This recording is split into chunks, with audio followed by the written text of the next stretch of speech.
It's just an amazing, clean environment. The climate is just so suited to growing lots of different things. So what you get is these crops that are full of sunshine. Karen Gorman is so passionate about the Riverland and its produce that she's created a foodie haven called Illalangi at Waikerie. With all the flavours of the region under one roof, it's a popular stop for those who travel the highway. And I guarantee the first place you're going to head to is here, the tasting table. There's oils, chutneys, salsas, olives, capers, the works. But what I've heard really, really good things about is the caramelised wattle seed balsamic. And if you're an olive lover, you'll want to try the black olive pesto.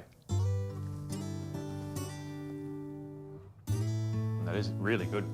Illalangi is all about our home on the hill, overlooking the Murray, and what we're trying to do is bring together the best of all the Riverland produce and showcase them in one place. So it's based on the Canadian locavore concept, so everything you see in the shop, all the produce, has been sourced within 100 miles of Waikerie. Karen's distinctive Illalangi brand distinguishes her own range of products, most of which are made on the premises. But she also stocks her shelves with the unusual and diverse. I think a lot of people know us for oranges and grapes and all those traditional sort of things, but there's a lot of really different things happening here, really creative artists and producers doing some really amazing things, and that's what we're trying to get in this shop and showcase, that there's lots of little things to discover. And there's more to discover outside in Karen's Riverland Bush Tucker garden. I reckon this has got to be one of the best views in South Australia. Oh, definitely, definitely. On the top of the hill, looking back, and the cliffs in the background. Oh yeah, I just love it.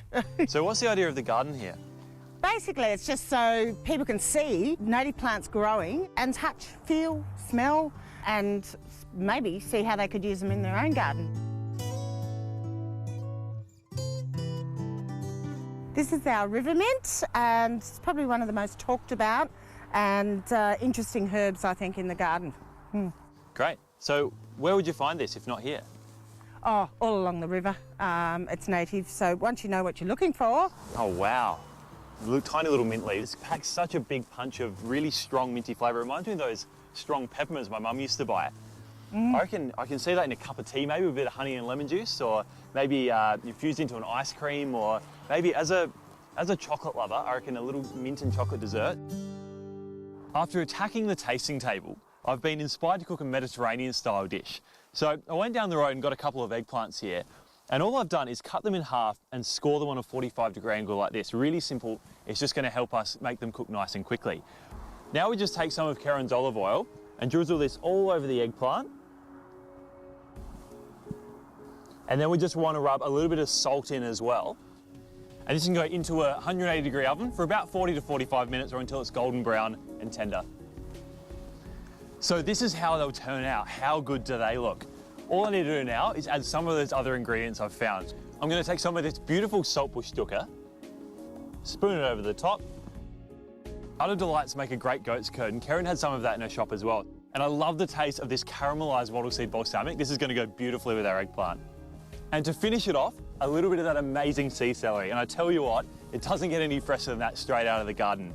Now that is a really simple little entree, and I think it's the Riverland on a plate.